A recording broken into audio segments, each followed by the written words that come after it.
नमस्कार, popular superfast news में आपका स्वागत है। मैं हूं आपके साथ समीक्षा दानिश। आइए बात करते हैं आज की ताजा खबरों पर। केंद्र की सत्तारूढ़ भारतीय जनता पार्टी ने लोकसभा की तैयारी शुरू कर दी है। चुनाव से पहले अयोध्या में राम मंदिर का उद्घाटन होने जा रहा है। साथ ही सरकार के सूत्रों ने मंगलवार को यह भी बताया कि नागरिकता अधिनियम यानी कि CAA के नियम को लोकसभा चुनाव की घोषणा से बहुत पहले अधिसूचित किया जाएगा। वहीं हम आपको बता दें कि इस विधेयक को दिसंबर 2019 में संसद द्वारा मंजूरी दे दी गई थी। इस विधेयक में पाकिस्तान, अफगानिस्तान और बांग्लादेश में धार्मिक उत्पीड़न के कारण भारत आए हिंदुओं, सिखों, बौद्धों, जैनियों, पारसियों और ईसाइयों को भारतीय नागरिकता देने की वकालत की गई। वहीं मुसलमानों को इससे अलग रखा गया है। हिट एंड रन मामले में सख्त कानून के खिलाफ जारी ट्रक ड्राइवरों की देशव्यापी हड़ताल खत्म हो गई है। गृह मंत्रालय के हस्तक्षेप के बाद ट्रांसपोर्टरों ने इसे खत्म करने का फैसला लिया।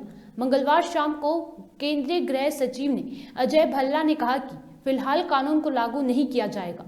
इस हड़ताल के खत्म होने से लोगों को बड़ी राहत मिली है, क्योंकि इसकी वजह से कई राज्यों में सप्लाई चेन बुरी तरह बाधित हुई थी और कई जगहों पर पेट्रोल और डीजल की किल्लत हो गई थी।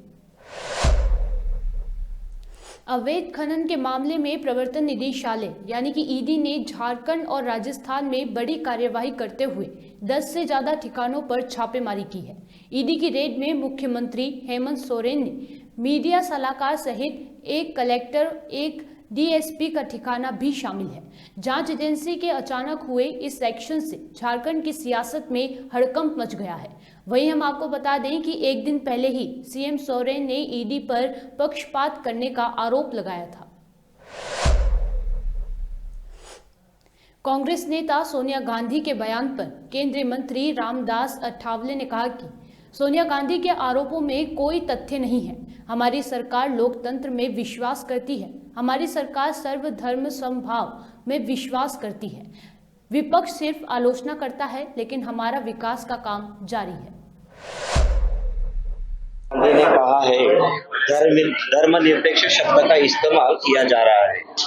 अब सत्ता में बैठे लोगों द्वारा अपमानजनक, जिसके परिणाम स्वरूप समाज में ध्रुवीकरण बढ़ गया है। वे कहते हैं कि वे लोकतंत्र के लिए प्रतिबद्ध है, लेकिन साथ ही वे इसके सुचारू संचालन को सुनिश्चित करने के लिए बनाए गए सुरक्षा उपायों को कमजोर कर रहे हैं। हमारे देश को सद्भाव की ओर ले जाने वाली रेल पटरियों को नुकसान पहुंचा जा रहा है। इसके परिणाम पहले से ही देखे जा रहे हैं। समाज में ध्रुवीकरण बढ़ रहा है। इसके बारे में आप क्या कहेंगे? मुझे लगता है कि सोनिया गांधी जी ने जो आरोप लगाए हैं उस आरोप में बिल्कुल तथ्य नहीं है। हमारी सरकार लोकतंत्र को मानती है, हमारी सरकार सेकुलरिज्म को मानती है, हमारी सरकार सर्वधर्म समभाव की भूमिका लेती है और रेल पटरी को कोई नुकसान पहुंचाने की भूमिका हमारी बिल्कुल नहीं है। हम रेल अच्छी आगे वंदे भारत ट्रेन है और भी मतलब अलग अलग ट्रेनें शुरू कर रहे हैं, उसका वेग बढ़ा रहे हैं, लोगों को सुविधा दे रहे हैं और बाकी का सभी जातीय वर्गों को साथ में लेने की भूमिका हमारी है। भारत जोड़ने का काम नरेंद्र मोदी जी ने सबका साथ, सबका विकास, सबका विश्वास और सबका प्रयास से किए है और इसीलिए मुझे लगता है कि सोनिया गांधी ने जो आरोप लगाए हैं उस आरोप में बिल्कुल तथ्य नहीं है। विरोधी दल के लोग आरोप लगाते रहते हैं, लेकिन हमारा काम चल रहा है, लोगों को जोड़ने का काम चल रहा है, लोगों के विकास का काम चल रहा है और नरेंद्र मोदी जी के नेतृत्व में हम उसमें सफल हो रहे हैं। ये हमें बहुत बड़ा अभिमान। भीषण परमाणु हमले, सुनामी और भूकंप जैसी आपदाओं को भी मात देकर उठ खड़े होने वाले जापान ने एक बार फिर से दुनिया को हैरान कर दिया है। जापान में मंगलवार को एक विमान में लैंडिंग के वक्त भीषण आग लग गई और विमान में 379 लोग सवार थे। करिश्मे वाली बात यह है कि भीषण आग के बाद भी सभी 379 लोगों को सुरक्षित बाहर बचा लिया गया। इनमें 368 यात्री थे और 12 क्रू मेंबर्स थे। अधीर रंजन चौधरी ने CM योगी पर निशाना साधा है। उन्होंने कहा कि CM योगी तानाशाही दबंग की तरह बात करते हैं। राम देश के हैं, देश राम रहीम सबका है, लेकिन डराना, धमकाना, दबंगगिरी करना इनका यही रुख है। दादा, अयोध्या का नाम लेने से जिनको संकोच होता था वो आज निमंत्रण के इंतजार कर रहे हैं। वो कह रहे हैं कि हमें भी नियंत्रण मिलेगा तो हम जाएंगे, यही परिवर्तन है। आप अपनी ताकत दिखाएंगे तो सब आपके साथ जुट जाएंगे। ये यूपी के सीएम जो योगी आदित्यनाथ जी ने कहा है, क्या कहेंगे? देखिए, ये जो सीएम की बात, ये बात सुन के सबको पता चलता कि ये कोई तानाशाही दबंग बोल रहे हैं। तो ये इनके रवैया इस तरीके की है। राम सारे देश की है, और ये देश, मैं पहले भी कहा, आज भी कह रहा हूं, गांधी जी कहते थे कि ये देश राम रहीम सबका है, और राम राज्य के मतलब होता है सबका समान अधिकार। तो ये अगर करे तो किसी की आपत्ति होने की कोई सवाल ही नहीं पैदा होते। लेकिन ये डराना, भड़काना, धमकाना, दबंगगिरी करना है इनके, ये रूख इनका ही है, दिखाना इनका ही काम है। तो इसलिए किसी को डराते हैं, लगता है। राम किसी को पेटेंट तो नहीं, कोई पार्टी का पेटेंट चीज राम नहीं है। डॉक्टर असाउद्दीन ओवैसी ने देश के युवाओं को अपील की है कि देश की मस्जिदों को बचाना। ईडी की कार्यवाही पर दिल्ली सरकार में मंत्री सौरभ भारद्वाज ने कहा कि जिस राज्य में चुनाव होता है वहां ईडी और सीबीआई सक्रिय हो जाती है। ये तो आम बात हो गई है। इस समय झारखंड में सक्रिय है, पश्चिम बंगाल में भी ईडी और सीबीआई जब मन चाहता है तब चली जाती है। विपक्ष को परेशान करने, विपक्षी नेताओं को गिरफ्तार करने के लिए और उनके चुनावी कैंपेन बंद कराने के लिए ऐसा किया जा रहा है। बिल्कुल साफ है, सिर्फ और सिर्फ विपक्ष को परेशान करने के लिए, विपक्षी नेताओं को गिरफ्तार करने के लिए, उनकी कैंपेन बंद करने के लिए किया जा रहा है। कि ठीक लोकसभा चुनाव से पहले चाहती है कि अरविंद केजरीवाल जी को गिरफ्तार कर लिया जाए। चार्जशीट ही दायर हो चुकी है, तो अब इस स्टेज पे अरविंद केजरीवाल जी को 1.5 साल बाद क्यों बुलाया जा रहा है? मनीष जी 1 साल से जेल में है, उनके खिलाफ कोई सबूत नहीं है। आज नहीं तो कल उनको जो है एक्विटल उनका होगा। सिर्फ कोशिश ये है कि इस बहाने अरविंद केजरीवाल जी को भी जो है गिरफ्तार कर लिया जाए।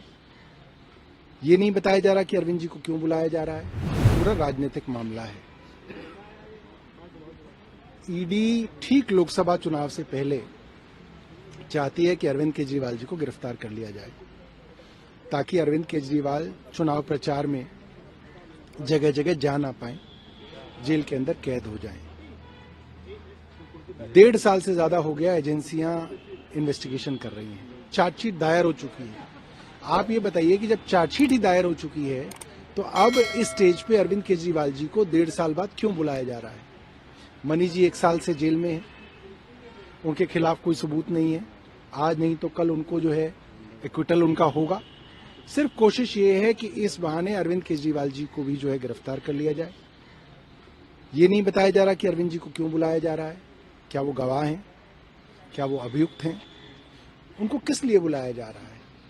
तो ये बहुत बड़े सवाल हैं, और मुझे लगता है कि भारतीय जनता पार्टी के जिन जिन नेताओं के खिलाफ भारतीय जनता पार्टी के लोगों ने कैंपेन चलाया जब वो दूसरी पार्टियों में हुआ करते थे, उन लोगों के खिलाफ एजेंसीज ने काम करना बंद कर दिया। चाहे वो शुभेंदु अधिकारी हों, मुकुल रॉय हों, हेमंत बिस्व शर्मा हो, नारायण राणे हो, अजीत पवार हो, ये सब लोग वो हैं जिनके खिलाफ एजेंसीज काम कर रही थी।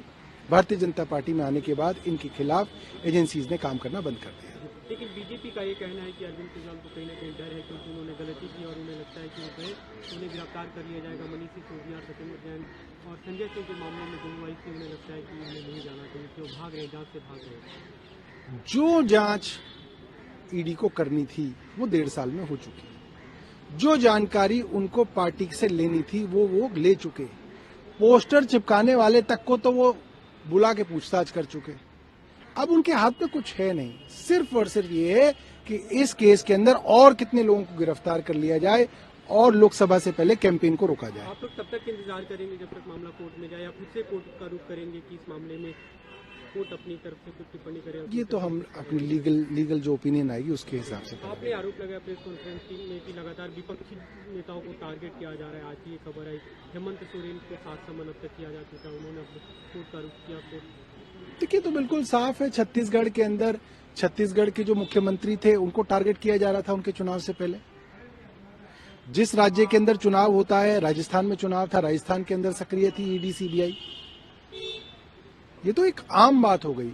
इस वक्त झारखंड के अंदर लगे हुए हैं, वेस्ट बंगाल के अंदर आए बगाहे जो है ईडी सीबीआई जब मन करता है चली जाती है। ये तो बिल्कुल साफ है, सिर्फ और सिर्फ विपक्ष को परेशान करने के लिए, विपक्षी नेताओं को गिरफ्तार करने के लिए, उनकी कैंपेन बंद करने के लिए किया जा रहा है। ज्ञानव्यापी के एएसआई सर्वे की रिपोर्ट को सार्वजनिक करने के लिए कोर्ट में याचिका दायर की गई है, जिस पर आज सुनवाई होनी है। इस दौरान ये फैसला होगा कि रिपोर्ट को सार्वजनिक किया जाए या नहीं। इसको लेकर वकील सुभाष नंदन चतुर्वेदी और अनूप द्विवेदी ने जानकारी दी है। ये मांग हम लोगों की थी कि इसको खुले जो है लिफाफे में बंद न किया जाए, खुले तौर पे इसको जो है दाखिल किया जाए। मुस्लिम पक्ष का भी एक प्रार्थना पत्र था कि इसको बंद लिफाफे में ही रखा जाए और सीक्रेट रूप से इससे सुनवाई हो। पर अंजुमन इंतजामिया ने कहा, एक एप्लीकेशन फाइल किया और कहा कि साहब इसको जो है सीक्रेट रखा जाए और इसको जो है किसी प्रकार से पब्लिसाइज न किया जाए। इतना सही कहना है कि देखिए, ये कोई इन कैमरा प्रोसीडिंग नहीं है और कोई सीक्रेट प्रोसीडिंग नहीं है, तो इसलिए इसको जो है जनता के सामने आने से या किसी तरीके से इसको रोका जाना, ये जो है वैसे भी ऑनरेबल सुप्रीम कोर्ट का जो जजमेंट है उसके एसेंस के अगेंस्ट है और जो हमारा राइट टू इन्फॉर्मेशन है उसके अगेंस्ट है। एएसआई सर्वे जो हुआ था, ज्ञानव्यापी परिसर का जो 92 दिन सर्वे हुआ था, उस सर्वे की रिपोर्ट दाखिल की जा चुकी है। चूँकि बंद लिफाफे में पूरी सर्वे रिपोर्ट दाखिल हुई है। हम लोगों का मांग था, प्रार्थना पत्र था, चूँकि सुप्रीम कोर्ट ने भी ये मामला सुना था और सुनने के बाद आदेश दिया था, निर्देश दिया था कि आप इसको बंद लिफाफे में आप दाखिल नहीं करेंगे। तो ये मांग हम लोगों की थी कि इसको खुले जो है लिफाफे में बंद न किया जाए, खुले तौर पे इसको जो है दाखिल किया जाए। और चूँकि मुस्लिम पक्ष का भी एक प्रार्थना पत्र था कि इसको बंद लिफाफे में ही रखा जाए और सीक्रेट रूप से इससे सुनवाई हो, पब्लिक डोमेन में इसको प्रसारित न किया जाए। ये मामला उनका कहना था सेंसिटिव मामला है, इसलिए इसको जो है ये और जो भी इसमें पक्षकार हो या जो भी उनके अधिवक्ता अगर इस सर्वे रिपोर्ट की नकल लेना चाहते हैं तो उनसे एक एफिडेविट लिया जाए। एफिडेविट लेने के बाद इनसे शपथ पत्र लिया जाए कि इसको पब्लिक डोमेन में ये लीक नहीं करेंगे। इसका विरोध हम लोगों ने किया था, इस पे सुनवाई आज होनी है। रिपोर्ट सबमिट की जा चुकी है विगत कुछ तिथियों पहले एएसआई द्वारा।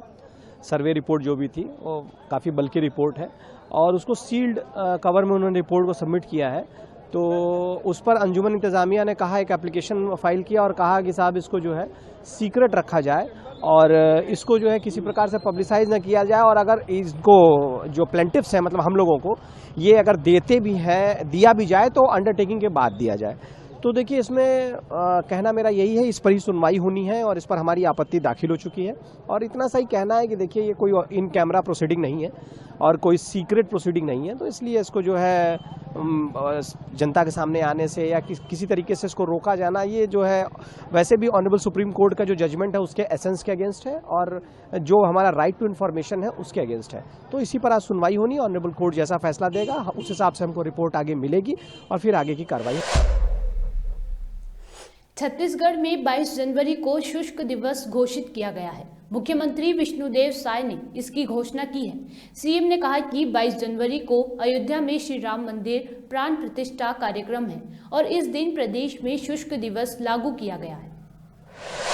हमारा सुशासन का संकल्प और हमारा आदर्श रामराज रहा है। छत्तीसगढ़ भगवान राम का ननिहाल है। यहाँ से राइस मिलर्स एसोसिएशन के सौजन्य से 3000 टन सुगंधित चावल भेजा गया है। आने वाला 22 जनवरी को संपूर्ण छत्तीसगढ़ राज्य में शुष्क दिवस घोषित करने का छत्तीसगढ़ सरकार ने निर्णय लिया है। आप सभी को मालूम है 25 दिसंबर से 2 जनवरी तक सुशासन सप्ताह मना रहे हैं और हमारा सुशासन का संकल्प और हमारा आदर्श रामराज रहा है और हम लोग का सौभाग्य है कि छत्तीसगढ़ भगवान राम का ननिहाल है और ये भी सौभाग्य है कि 22 जनवरी को अयोध्या में राम मंदिर का प्राण प्रतिष्ठा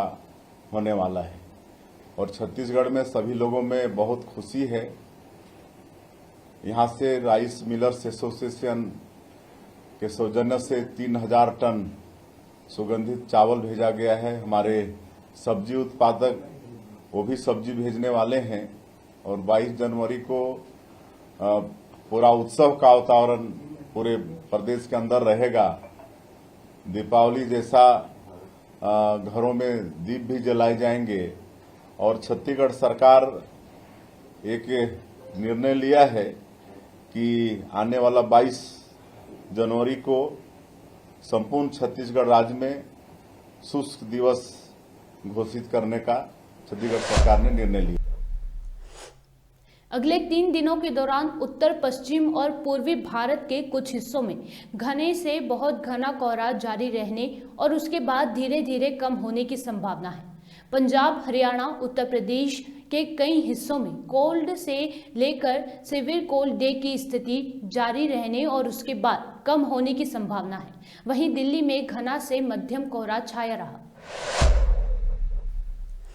सुपरफास्ट टॉप 10 न्यूज में आज के लिए इतना ही। देश और विदेश की तमाम बड़ी खबरों से जुड़े रहने के लिए देखते रहिए पॉपुलर टीवी। धन्यवाद।